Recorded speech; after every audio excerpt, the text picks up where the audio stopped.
vote was already over. I knew it before Ambassador Chen Wei even opened his mouth. I could see it in the way the Vreth delegate, Councillor Savra Khan, sat back in his seat with that slow, satisfied lean, the kind a person does when they already know the game is won. He had his long fingers folded on the table in front of him, and he was not even watching the floor. He was watching us, the human section. 42 seats in a chamber built for thousands, tucked into the lower left quadrant like a footnote. My name is Mara Voss. I was 29 years old, a junior diplomatic attaché, and I had been inside the Grand Conclave of the Galactic Assembly for exactly 11 days. I had not slept properly in 6 of them. The chamber itself was unlike anything I had been prepared for. I had seen the photographs, of course. Every human diplomat had. But photographs did not carry the sound. The constant, layered hum of 10,000 translation devices running at once, each one converting speech into signals and signals into something the brain of the listener could understand. The air tasted faintly metallic. The seats curved upward in great sweeping arcs, tier after tier, until the upper galleries were so far above the floor that the delegates sitting there looked like dots. Species I had no names for sat up there, watching everything below with whatever sense organs they used for watching. I had a small screen embedded in my desk. It showed the live translation feed, the current speaker identification, and a running vote tally for Resolution 7 Sigma. That tally had not moved in 2 days. It sat at 247 in favor, with 9 abstentions and 1 opposed. 1. Us. Resolution 7 Sigma had been introduced by the Vreth Dominion 14 days ago. On paper, it was a piece of collective security legislation.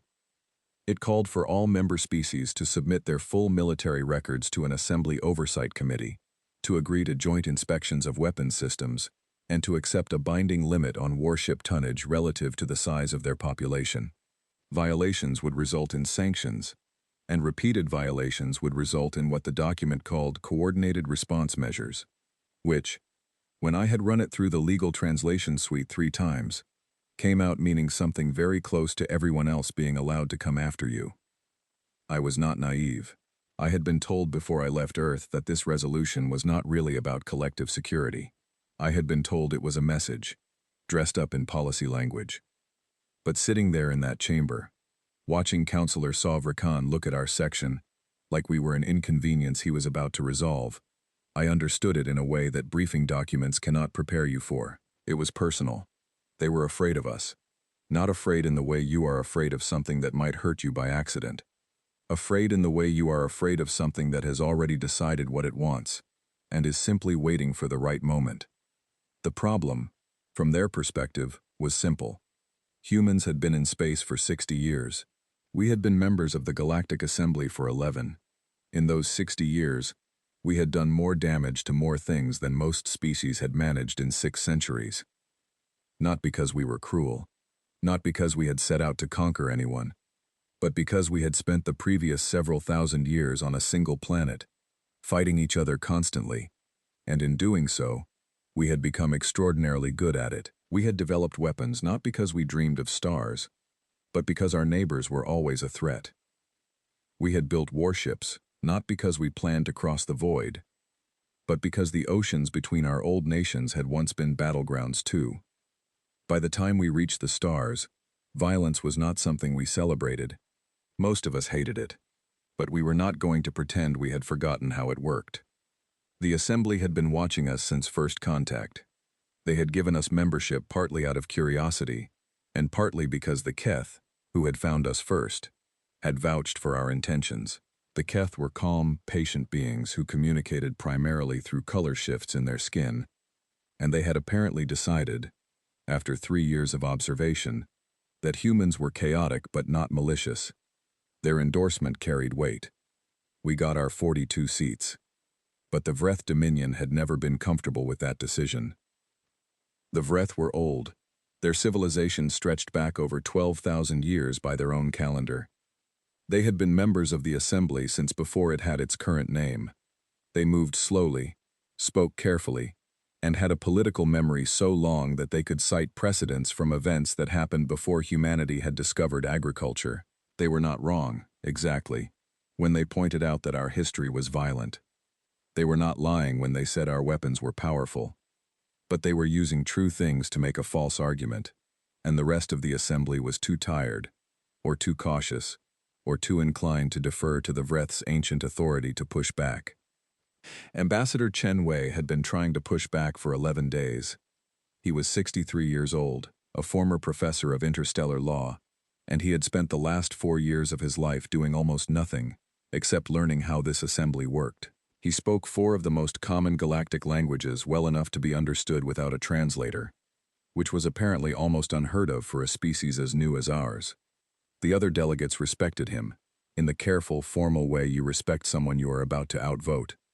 I watched him now from my seat 2 rows back. He was reading something on his screen. His posture was controlled, but I had been watching him long enough to see the small signs. The way his left hand rested flat on the desk instead of relaxed. The way he blinked slowly, deliberately, at regular intervals, the way a person does when they are concentrating very hard on staying calm.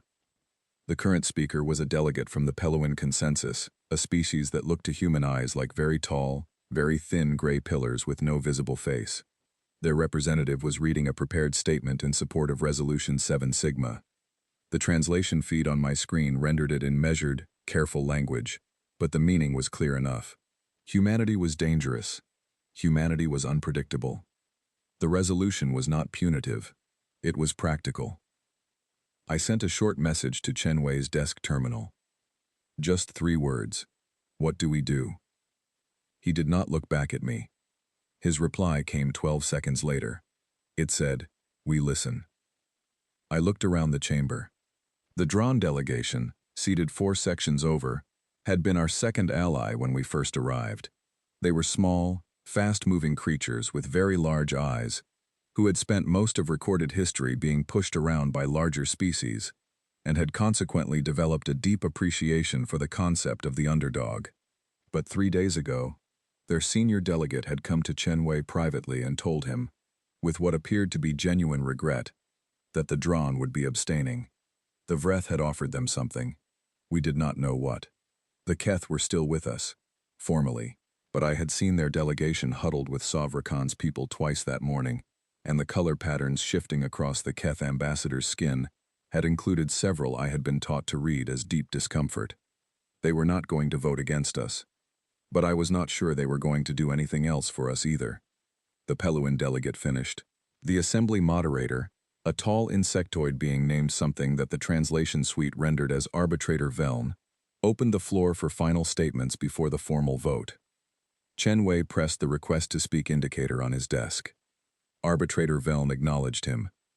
The assembly recognizes the delegate of the human nation collective, Earth. Chen Wei stood. He straightened his jacket.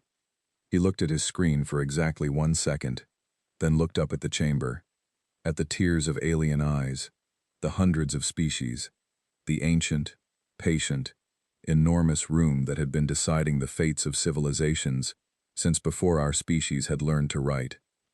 He said quietly and clearly, "We have heard the concerns of our fellow member species. We understand them, and we want to be honest with this assembly about where we stand." He paused.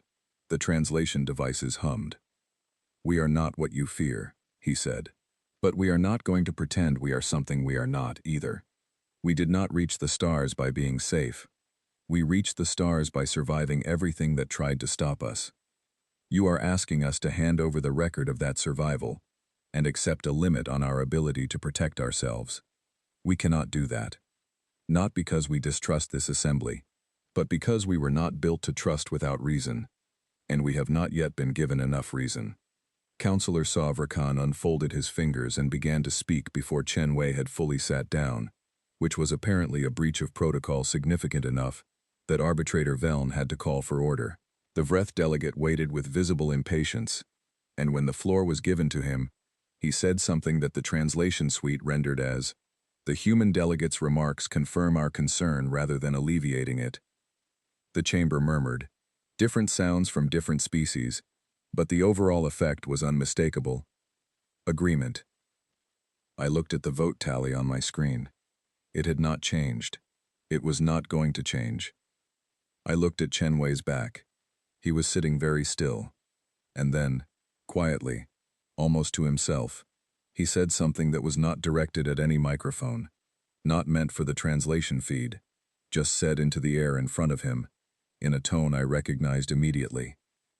It was the tone of a decision being made. He said, "Enough." I did not understand yet what he meant. I would understand in the morning. That night, lying on the narrow bunk in my quarters aboard the human diplomatic vessel docked at the Assembly's orbital port, I pulled up a live feed of Earth. It was mid-afternoon in Lagos. The streets were busy. A market was open somewhere near the camera, and I could see the edge of a fruit stall, bright colors, people moving quickly with places to be. I watched it for a long time.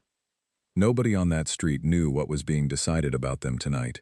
Nobody knew that in a chamber on the far side of the galaxy, species who had existed for 10,000 years were deciding that humanity needed to be managed, contained, limited. I thought about my grandfather, who had been in 2 different armed conflicts before he was 30. He used to say that the most dangerous moment in any negotiation was when one side stopped believing the other side was negotiating in good faith. Once that happened, he said, you were not in a negotiation anymore. You were in something else entirely. I turned off the feed. I set my alarm for 5 in the morning. I did not sleep. At 6, a message arrived from Chen Wei to the entire delegation. It was short. It gave a time, a location aboard the ship, and 3 words that made my stomach drop and my spine straighten at the same time. It said, "Dress for the floor." I was in the briefing room by 6:15. So was everyone else. Chen Wei stood at the front of the room. He looked at all of us for a long moment without speaking. Then he said, "Tomorrow morning, we are going back into that chamber. We are going to sit in our seats. We are going to listen to the vote. And then, we are going to leave." The room was silent. Someone near the back, I think it was one of the senior trade delegates, a man named Patrick Osei, who had been in diplomatic service for 20 years, said, quietly, "Leave as in walk out." "Leave as in walk out," Chen Wei confirmed. Patrick Osei said nothing else. None of us did. Chen Wei looked around the room one more time. "Get some rest," he said. "We have a long day tomorrow." I walked back to my bunk. The ship was quiet. Through the small porthole above my bed, I could see a sliver of the Assembly's orbital station, enormous and lit up against the dark. I thought about what it would mean, what it would look like. 42 humans, standing up in the middle of the most powerful political body in the known galaxy, and walking away. I thought about whether it would work. I thought about my grandfather. I closed my eyes. I was ready. The morning of the vote, I woke up before my alarm. I lay still for a moment, staring at the ceiling of my bunk. There was a low vibration in the ship's hull that I had noticed my first night aboard, and never quite stopped noticing. The gentle hum of systems running, air cycling, power moving through conduits. It was the sound of something alive and functional. And in that moment, in the quiet before everything began, it was the most comforting thing I had ever heard. I got up. I showered. I put on the formal diplomatic uniform that had been hanging on the back of my door since I arrived. Dark gray, with the small blue and white insignia of Earth's United Diplomatic Corps on the left shoulder. I had worn it twice before, both times for ceremonial events where nothing important was decided. Today it felt different. Today it felt like something I was putting on for a reason. I ate in the ship's common room. Patrick Osei was already there, sitting with a cup of coffee and a data pad he was not reading. He was staring at the wall. When I sat down across from him, he looked up, and I could see that he had not slept at all. "You nervous?" he asked. "Yes," I said. He nodded, like that was the right answer. "Good," he said. "Means you understand what we're doing." The delegation assembled in the docking corridor at 8, all 42 of us. I had seen this group in motion before. Meetings, briefings, corridor conversations. But I had never seen them like this. They were quiet, still. There was no nervous chatting, no checking of devices.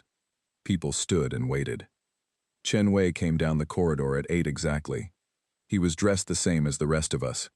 He did not make a speech. He just looked at the group, nodded once, and turned toward the dock. We followed him. The walk from the docking ring to the assembly chamber took 14 minutes. I had made it a dozen times.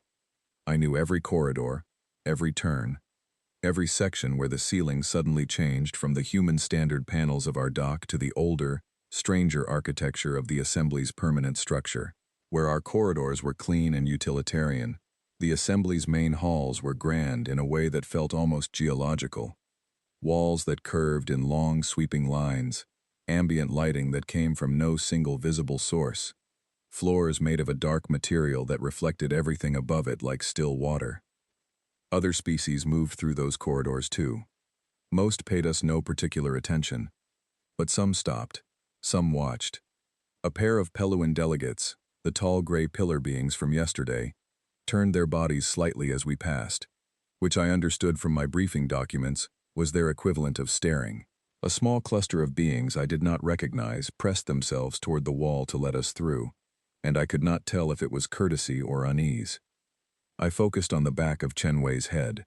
He walked at a steady, unhurried pace, and I matched it, and the 42 of us moved through those ancient corridors like a single quiet thing. We reached the chamber entrance at 8:14. The assembly session was already open. Through the great doors, I could hear the background hum of the translation systems, the murmur of thousands of delegates, Arbitrator Veln's voice, translated and amplified, calling for order. Chen Wei stopped at the door. He did not look back at us. He just stood there for a moment, and in that moment I understood something that I had not fully understood until right then. He was not performing certainty. He was not putting on a face for our benefit. He was genuinely, quietly certain. He had made a decision, and he was at peace with it, and that peace was contagious, in a way that no speech or preparation could have been. He pushed open the door and walked in. We followed. The chamber was full. Every tier was occupied. Delegates from 263 member species, attending in person or by holographic projection, filled those curving rows from the floor to the highest gallery. As we entered and took our seats, I noticed that several nearby delegations shifted. Small movements, subtle realignments of bodies in seats, the way a group adjusts when something they were watching has changed. We were being watched. I sat in my assigned seat. Row 4, position 8, human section lower left.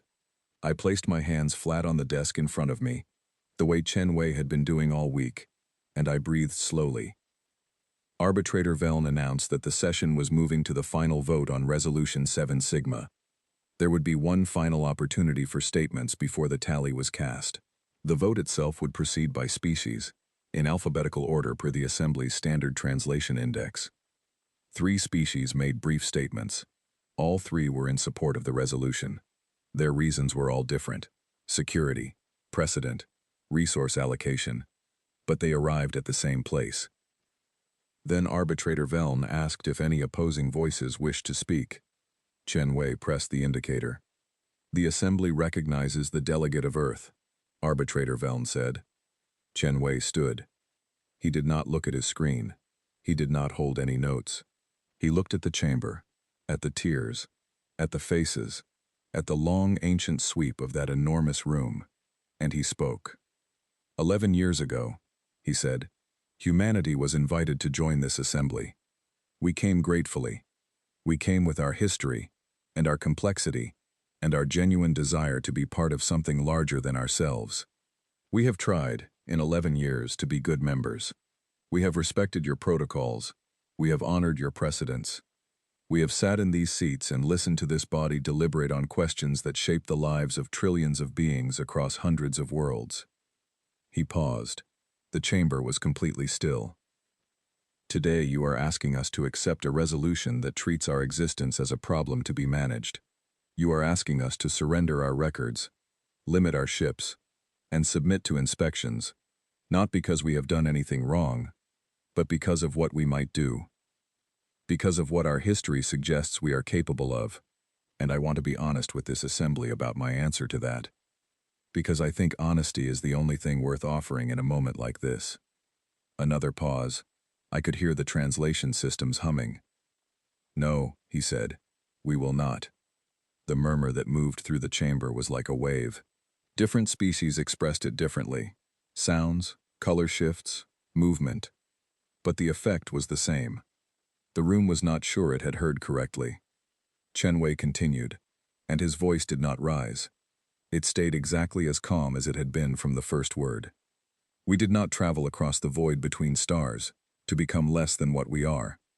We did not spend 100,000 years surviving on a dangerous planet, learning from every conflict and every failure, building our capacity to protect ourselves and each other, only to hand all of that to a committee that has never faced what we have faced. You have known peace for millennia. We respect that. We want to share it with you. But we will not pretend that peace is something we can afford to be naive about. We have learned what happens when you trust without reason." He looked directly at the Vreth section. "We have heard your concerns about what humanity might do. I want you to hear ours. We are not afraid of you. We are not angry with you. But we are done asking you to understand us. Some things cannot be explained to people who have already decided what they think." He closed the datapad in front of him. "Thank you for 11 years of membership," he said. "We have learned a great deal." He sat down. The chamber erupted. I do not have another word for it. 263 delegations reacting simultaneously in their own ways produced a sound and a visual effect that was simply overwhelming. Arbitrator Veln was calling for order and not getting it. Counselor Sovreken was on his feet. 3 other senior delegates were trying to reach their speaker indicators at once. Chen Wei turned his head slightly and looked back at us. He nodded once. And then he stood up. Every single one of us stood with him. I do not know how to explain what happened in my body in that moment. I had not planned it. I do not think any of us had planned it. Not as a coordinated action, not as a rehearsed response. He stood, and we stood, and it was simply the only thing that made sense to do. We began to walk. Down the row, out of the human section, into the central aisle. Chen Wei at the front. 41 of us behind him. We did not run. We did not look at anyone. We walked at exactly the same pace we had used coming in. Steady and unhurried, like people with somewhere they needed to be. The chamber noise was extraordinary. I could feel it more than hear it. A full body pressure of sound and chaos from every direction. Arbitrator Veln was calling for the human delegation to hold their positions.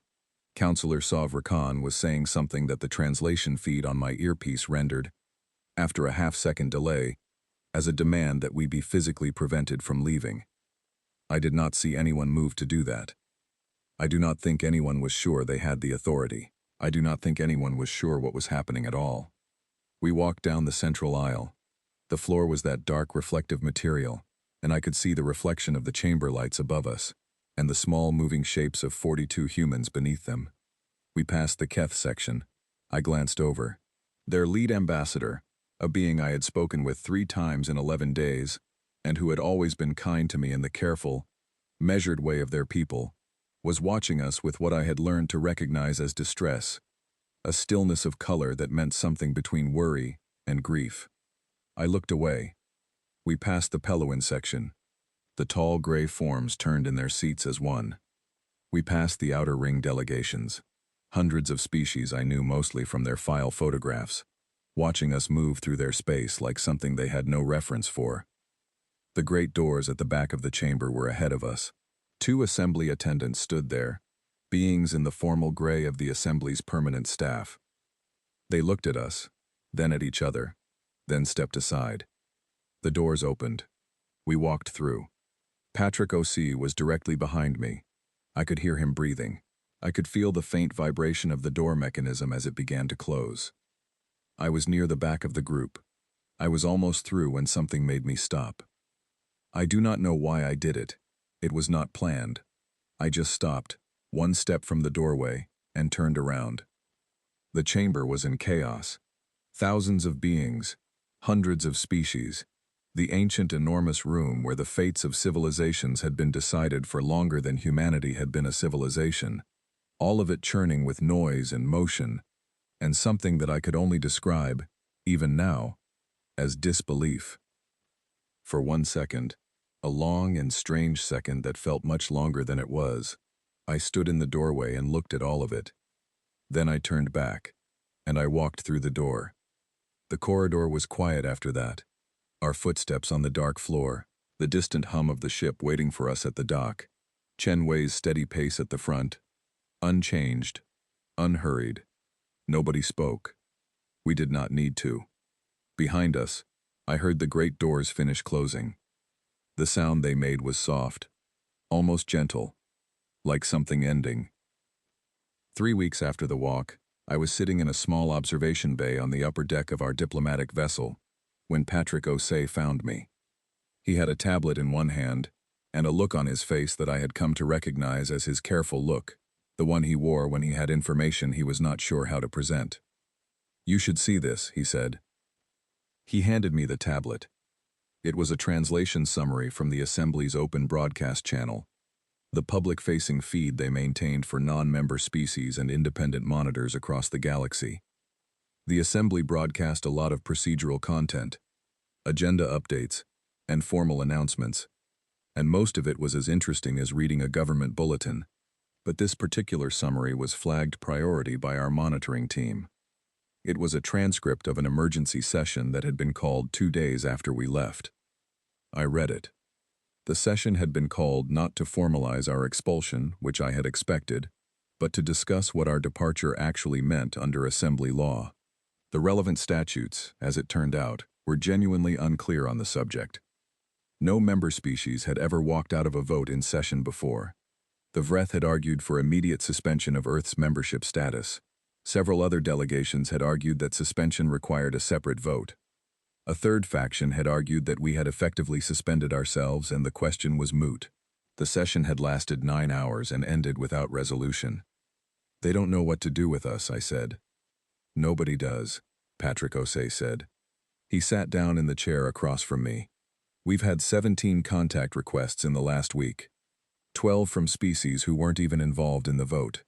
3 from Assembly staff. 1 from a private research collective I've never heard of. What do they want? Mostly information. Some of them are journalists, by whatever equivalent term applies. Some are academics. A few seem to be representatives of smaller species who weren't allowed to vote because they're not full members yet." He paused. 2 of them are from Vreth-aligned delegations. That surprised me enough that I looked up from the tablet. "They're asking questions," he said. "Privately, not through official channels." "What kind of questions?" He took the tablet back and scrolled to a different section. "This one is from a staff analyst at the Peluan Consensus Secondary Office. She wants to know, and I'm reading directly here, whether humanity's departure represents a planned strategic maneuver or a genuine expression of principle." I thought about that. "Both," I said. "Tell her both." He smiled slightly. That's what Chen Wei said too. Chen Wei had been in contact with Earth daily since we left the chamber. The conversations were long, and I was not party to most of them, but I was in the room for 2, and what I observed was not crisis management. It looked more like planning. Calm, detailed, forward-looking planning, the kind that assumes the situation is not going to resolve quickly and builds accordingly. Earth, from what I could tell, was not panicking. That surprised me more than anything else. I had expected, when I thought about it in those first few sleepless days, some form of political upheaval at home. Voices calling for a return to the Assembly on any terms. Voices calling for isolation.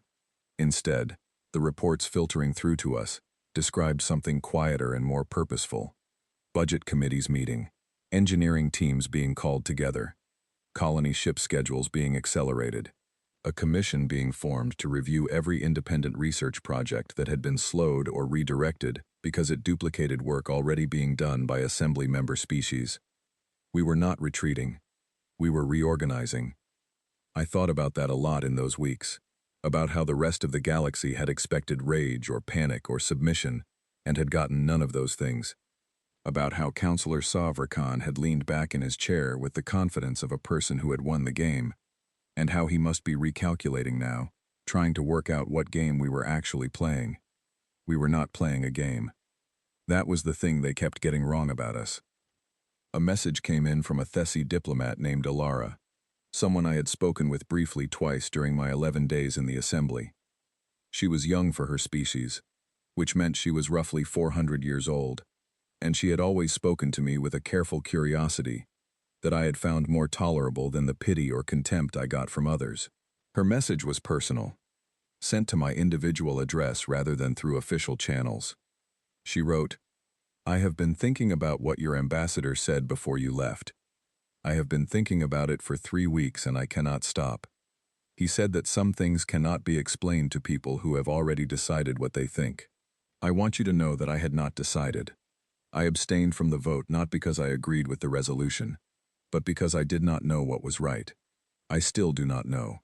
But I am asking, if you are willing, tell me what you think we got wrong." I read the message 4 times. Then I wrote back. I wrote for 2 hours.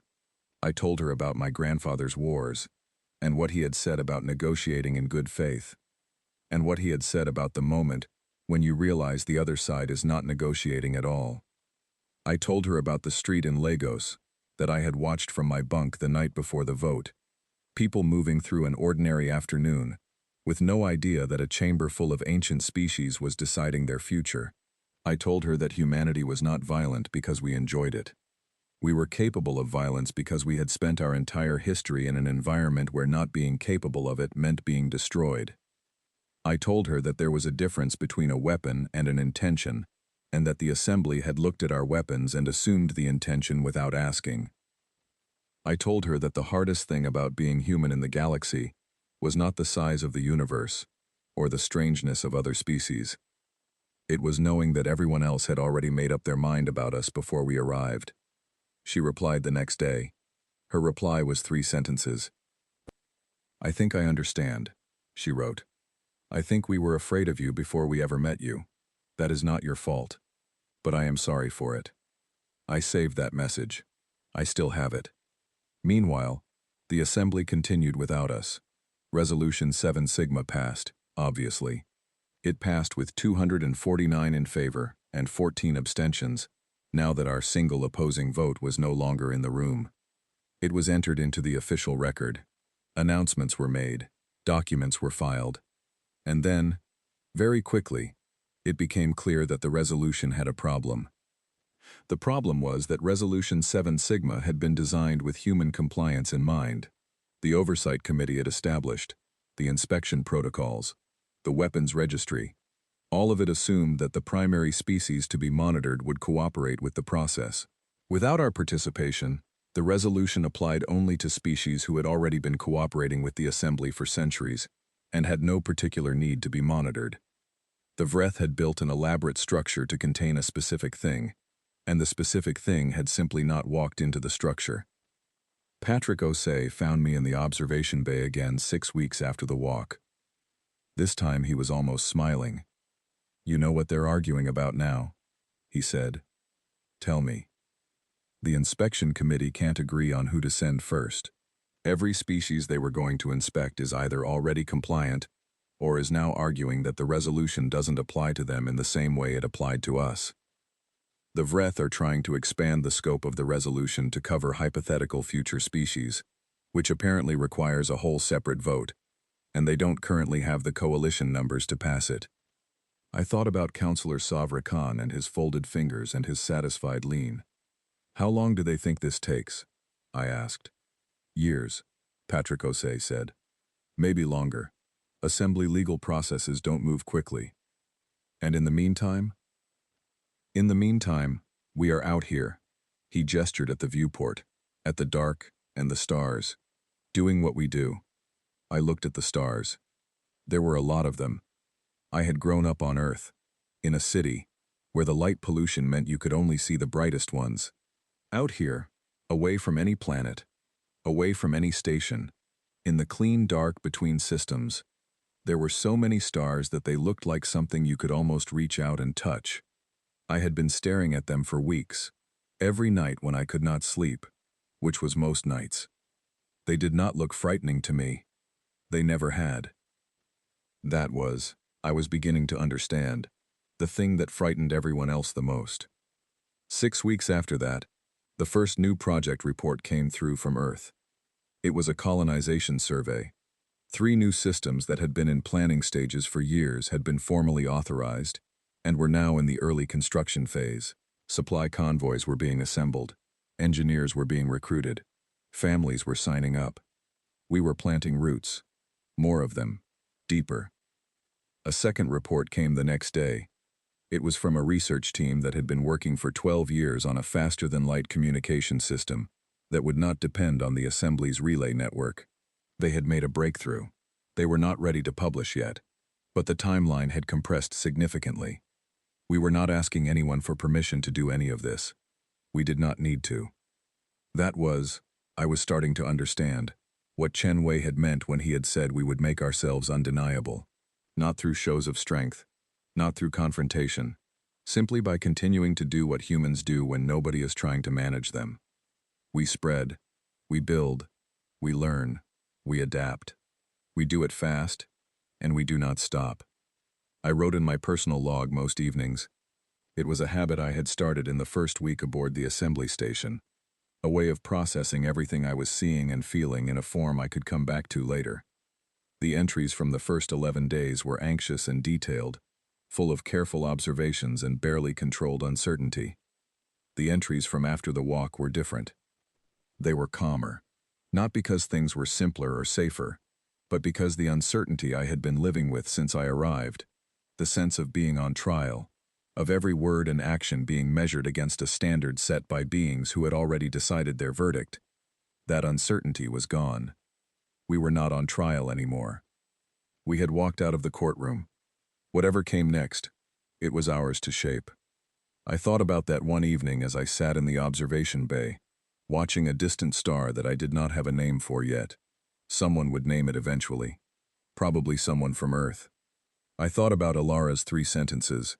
I think we were afraid of you before we ever met you.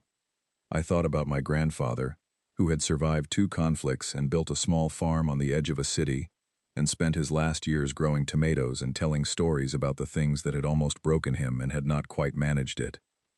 I thought about the people on that street in Lagos, moving through their afternoon, carrying groceries and talking on phones, and not knowing that the galaxy had been discussing them.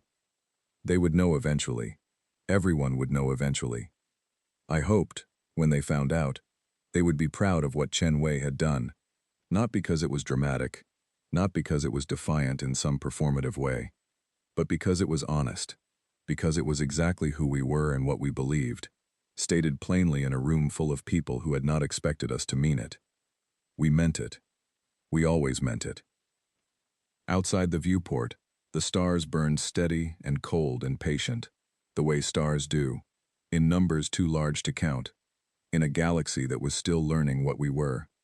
We had time. We were not going anywhere. Except, of course, we were. We were going everywhere. That was the whole point. The transmission came in on a Tuesday.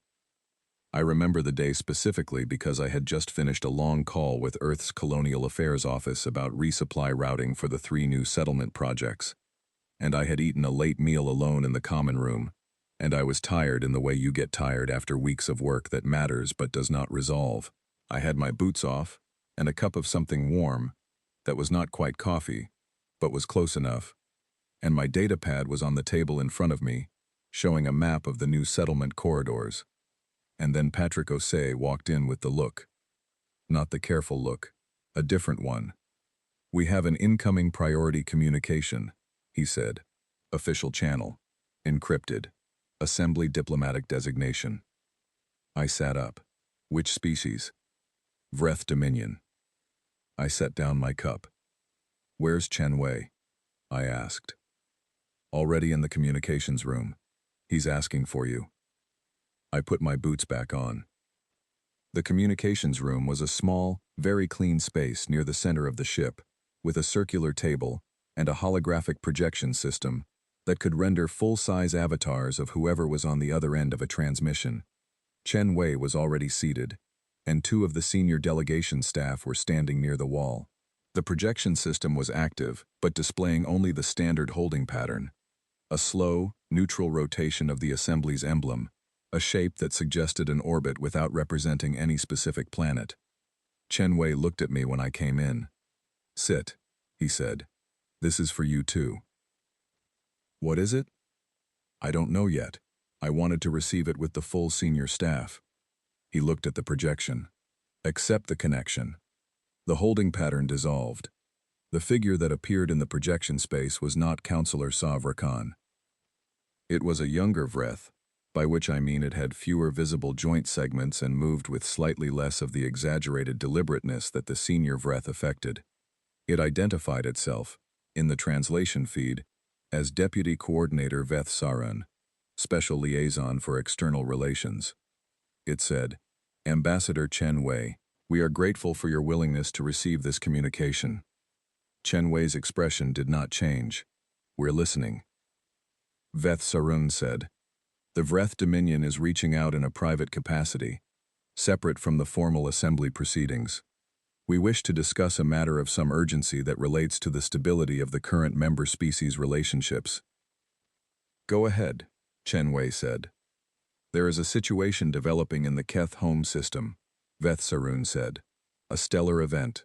The specific classification is beyond the scope of this communication, but the practical implication is that an evacuation advisory has been issued for the 3 inhabited Keth worlds in the primary system. The Assembly's Emergency Logistics Committee has been convened, but the current capacity projections for available transport are insufficient to complete an evacuation of the scope required in the time frame indicated." The room was completely quiet. I looked at Chen Wei. His face was completely still. "How many people are we talking about?" he asked. "Approximately 7 million Keth civilians across the 3 worlds. The highest priority window is 11 days.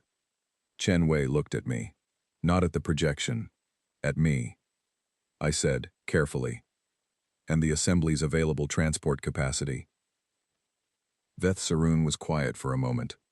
"Approximately 40% of what is required." "And you're contacting us," Chen Wei said slowly, "because." Another pause from Veth Sarun. A longer one. "Because the human logistics network has the capacity to fill the gap. Your colonial supply infrastructure, your transport vessels, your coordination capability." The Vreth deputy's voice carried something I had not heard from any Vreth in 11 months of observation. Not quite humility, but the absence of the usual certainty. "We are aware of the diplomatic circumstances. We are asking regardless." Chen Wei looked at the table in front of him for a long moment. "Give us the system coordinates," he said.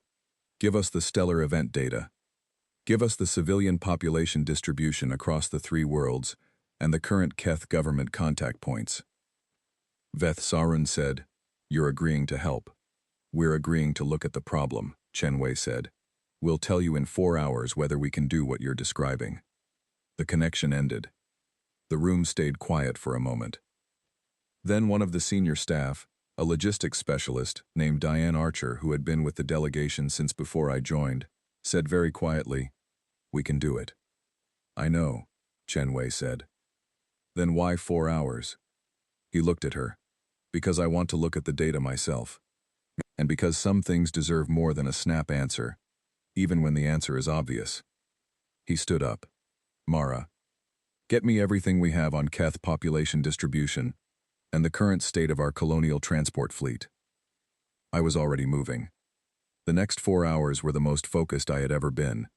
Diane Archer and I worked side by side with the logistics team, pulling data, running projections, calculating transit times and loading capacities and fuel reserves, and the specific requirements of evacuating Keth civilians, who were small and fast-moving, and had particular environmental needs related to atmospheric pressure and temperature that would require modification to some of our standard transport configurations. It was solvable.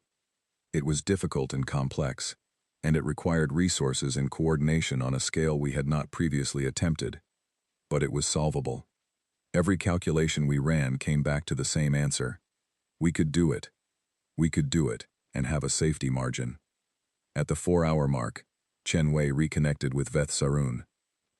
"We can do it," he said. "We're sending you the deployment plan now. First vessels can be in transit within 18 hours. Veth Saroon said something that the translation feed took a moment to process. When it came through, it rendered as, "The Vreth Dominion is grateful. We did not expect this." Chen Wei said, "We know." He closed the connection. 18 hours later, 12 human transport vessels departed for the Keth system. I was aboard the fourth one, a large cargo-converted ship that had been modified overnight to carry the environmental configurations Keth civilians required. It was not comfortable work. The modifications were rough and functional rather than elegant, and the life support rerouting had required 2 of the engineering team to work through the night without rest. But it worked. We arrived at the Keth system to find the situation worse than the initial data had suggested. The stellar event had accelerated. The time frame had compressed from 11 days to 8. The Assembly's advance vessels were already on station, doing what they could, but the gap between what was needed and what was available was exactly as large as the Vreth data had projected. We went to work. I have tried, in the years since, to explain what those 8 days were like. The only honest answer is that they were not dramatic in the way that most dramatic things are. There were no speeches. There were no grand moments of decision. There was just work, continuous and specific and exhausting.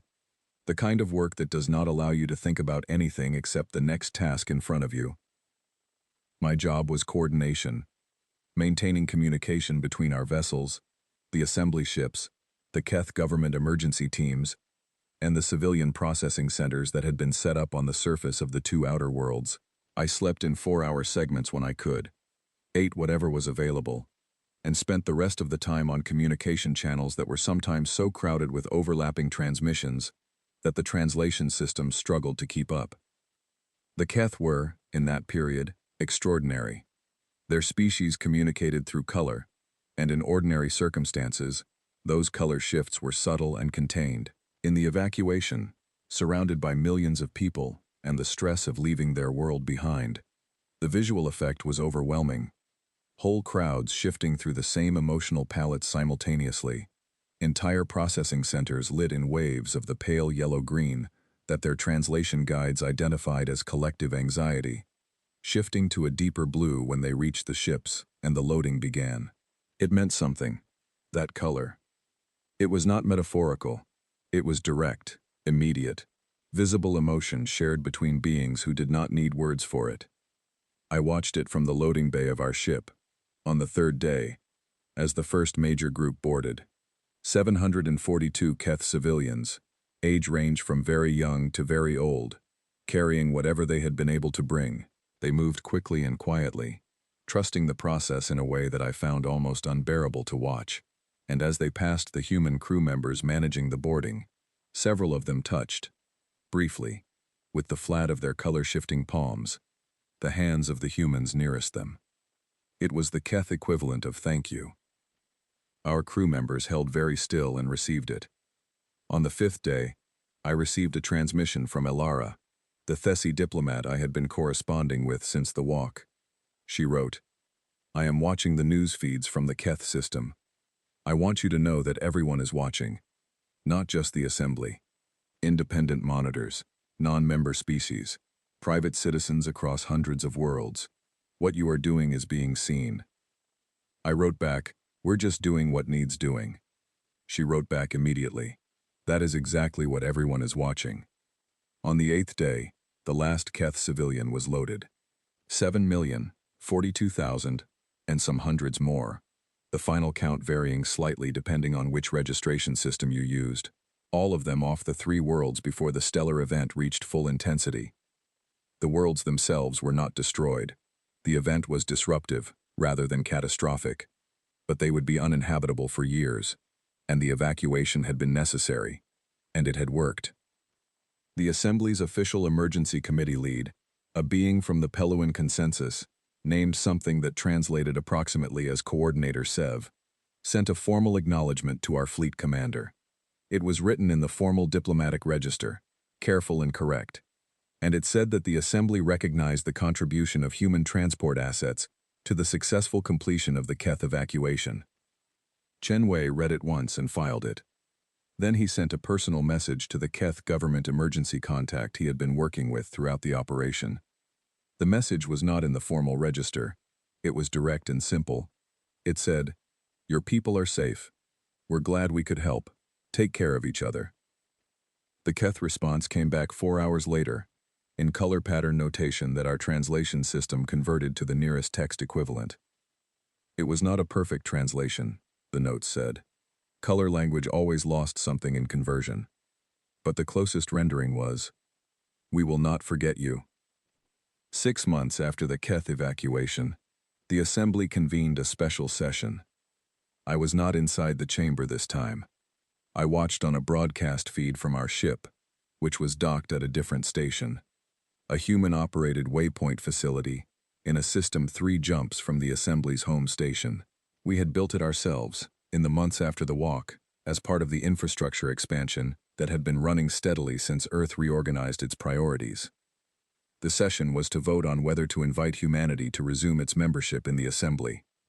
I watched it with Patrick Osei and Diane Archer and 12 other members of the delegation who happened to be on station that day.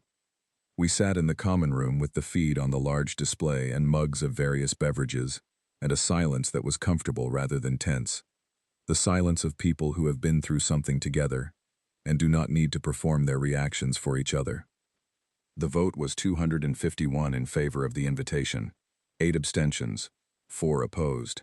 Even the 4 Vreth bloc delegations that voted against did so without any of the confident theater that had characterized Councillor Savra Khan's presentation of Resolution 7 Sigma more than a year ago. They voted no quietly, as if they already knew it did not matter. Arbitrator Veln formally announced the result and stated that an official invitation would be transmitted to Earth's unified diplomatic corps. Patrick Osei looked at me. "Well," he said. "Well," I agreed. We waited 3 days to respond. The response, when it came, was drafted by Chen Wei, with input from Earth's Diplomatic Council. I was in the room when the final version was approved.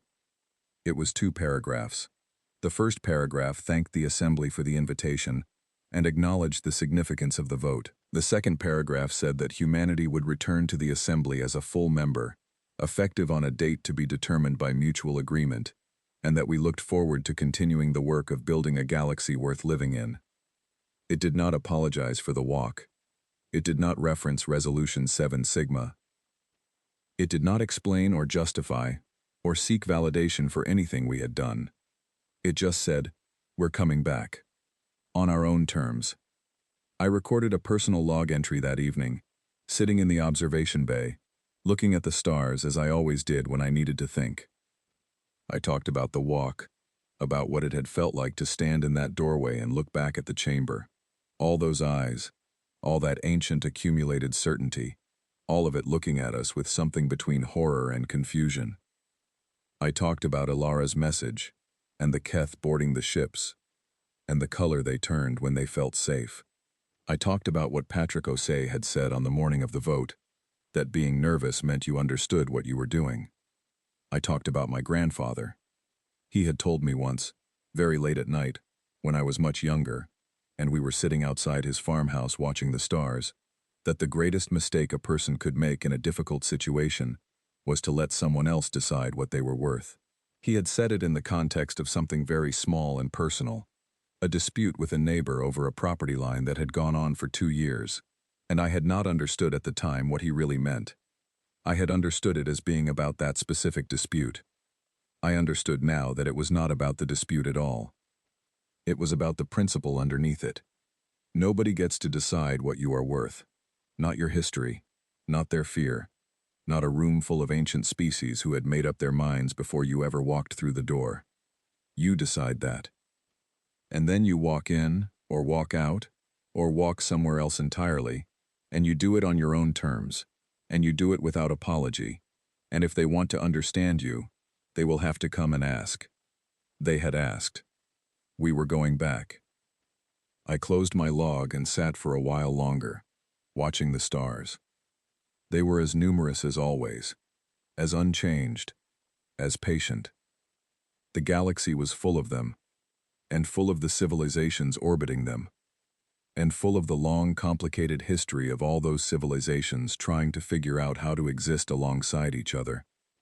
We were part of that now. We had been part of it for 12 years, and we were going to be part of it for a very long time. I thought about the new settlements being built, the faster-than-light communication research that was nearly complete, the colony ships moving through the dark with their cargo of people and seeds and equipment and everything else a species carries when it goes somewhere new. All of it moving, all of it growing, all of it entirely outside the Assembly's jurisdiction and entirely within our own. We had not needed them to become more than we were. But we were going back, because the galaxy was a big and complicated place, and being part of a community, even a complicated and sometimes frightened and sometimes wrong community, was worth something, was worth the work, was worth the patience, was worth the walk. I looked at the stars for a long time. Then I went to bed. In the morning, I had a meeting with Chen Wei about the return schedule. There was a great deal to organize. 42 seats to reclaim. Protocols to review. The careful, specific work of re-engaging a political body that had changed, in small ways, during the year we had been outside it. I was ready for all of it. Outside the viewport, the stars burned on, steady and cold and indifferent, in a galaxy that was finally, slowly, beginning to understand what we were. We were the species that had come from a single world, alone and stubborn and full of history, and crossed the void between stars with all of that still intact. We were the ones who had stood up in the middle of the oldest room in the known galaxy, and walked out without permission. We were the ones who had come back when someone needed us. We were the ones who would keep coming back. Because that was who we were, and we were not going to apologize for it. Not ever.